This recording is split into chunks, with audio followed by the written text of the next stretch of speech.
You might tell from that, influenced, I think, lately by a lot of spoken word poetry. So I'm starting to experiment. Haven't done rhyming poetry in a very long time, since I was probably a teenager, it being sort of out of vogue for quite a while. But I'm enjoying playing with that again, but I've also started doing some true prose poems. So this one's quite a bit different. Also grounded in experiences there outside the Blood Reserve in Canada, and it's called Dispossessed. 4 a.m. The sun's glare breaks the horizon and the branches shading Sadie's face. Across town, Pamela sleeps beside her man. On the res at the old home place, Marlene tosses and turns, gives up, rolls out of the bed, makes coffee. Way over in Toronto, Benita is walking to the bus stop to wait on the bus that will take her to work. But here in the park, Sadie wishes she could sleep in.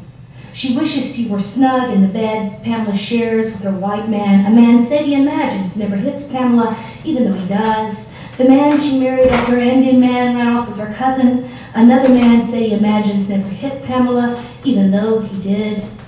Sadie has already been to work. She has put in her time. Unlike Benita, stupid bitch with her degree, Sadie works hard to survive. Sadie doesn't want to think about that. Sometimes people give her money. Sometimes people, mostly Indian, give her cigarettes or food. Sadie hates their pity. She almost hates it as much then as she hates it when people try to help her get back in her wheelchair when she falls. She doesn't want their help. Sadie thinks about those Cree girls in Edmonton, those girls in Regina, the ones buried in the field, those girls in Vancouver, the ones the pig farmer hurt, the ones he killed and fed to his hogs. But those girls were young, and this was Lethbridge. No one had killed an Indian girl here downtown in a long time. Sadie thinks about that girl. She thinks about her name. She thinks about the brick in the man's hand attached to it, beating the girl in the stomach, beating out all the Brandon, beating it out, purifying the girl like Mormon heaven, feeding the cheap wine and Indian up out through her nose and mouth until there was nothing left that would come out. Sadie thinks the girl thought she was a woman. Sadie did too at the time. Now she knows better. Now she knows she was a thin ghost on her way to being invisible. Sadie knows she is no longer attractive. She is shrinking, and most of her teeth have disappeared and her fists and rot. She was pretty once when she was in school. While Benita laid in her stinking bed, the nuns came for Sadie.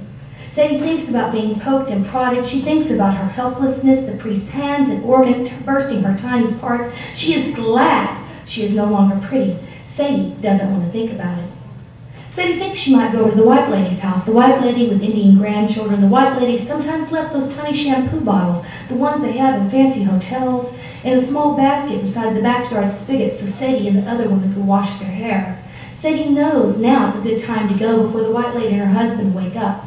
Sometimes there are cigarettes, hardly smoked, left in the ashtray by the back door of the white lady's house. Sadie knows better than to smoke after just anyone, but she figures the white lady's all right. Sadie wants to go before the white lady wakes up. If she's awake, she'll want to talk. She'll want to help. Sadie doesn't want their help. Sadie sits up, rolls up her blanket, unfolds her pillow until it becomes her wheelchair, pulls herself up into it. She is glad she is too old and too ugly to be fun to kill anymore. She wonders why they come, why they still pay her, the white men in business suits who want all the Indians out of their nice clean park. Sometimes they are still wearing suits when they come to her. She is careful not to get them messy. Others are farmers, come to town on Thursday, their wives at the mall, at the grocery store. She's not scared of any of them. Sadie avoids the ones who don't have wives, who have no ring marks on their left hand's third finger, the ones who lived with their mothers until they passed away, left them with a piece of land out by the reserve or even further away. Men alone with no women, men who hate their mothers for keeping them, who hate their mothers for letting them go. Those are the ones who like to hurt her. Sadie doesn't want to think about it.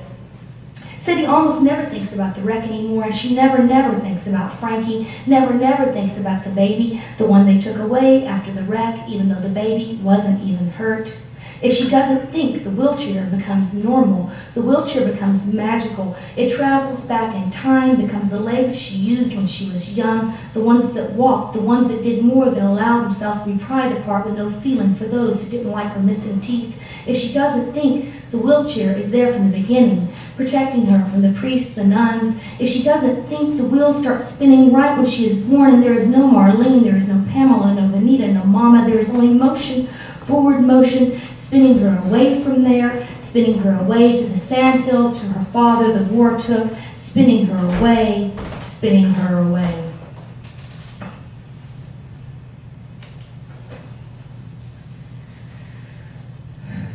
That was hard. It's a hard life up there. Very hard life up there. It's very hard to watch the homelessness, of which there is a lot. Okay, I think I'm going to try to read something a little more fun, because that was a little bit serious there. So I'll mix up the fun and the serious too. Play with your emotions. This poem is probably the most risque poem I'll read. I do have our daughters here this evening with us, but they're good girls. They can handle PG-13. So I'll do the PG-13. Now we'll say that this poem is from my brief year of being a single woman again for a while there until I was lucky enough to be blessed with Patrick in my life. So this one's called Sweet Brown Honey. It's a commentary on being back on the dating scene here for a while.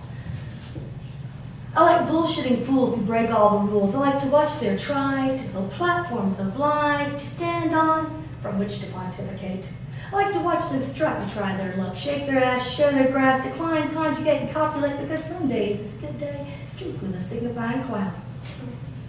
I like artists and activists, warriors and pacifists, creating their rhymes, eyeing some prime, anticipating sublime moments in mon chambre à coucher. Voulez-vous coucher avec moi ce soir? I like the window in to all their sin. They're trying to win lopsided battles. They splash on paper, on canvas, staking their belts to the ground in concrete war zones, making all of it more beautiful.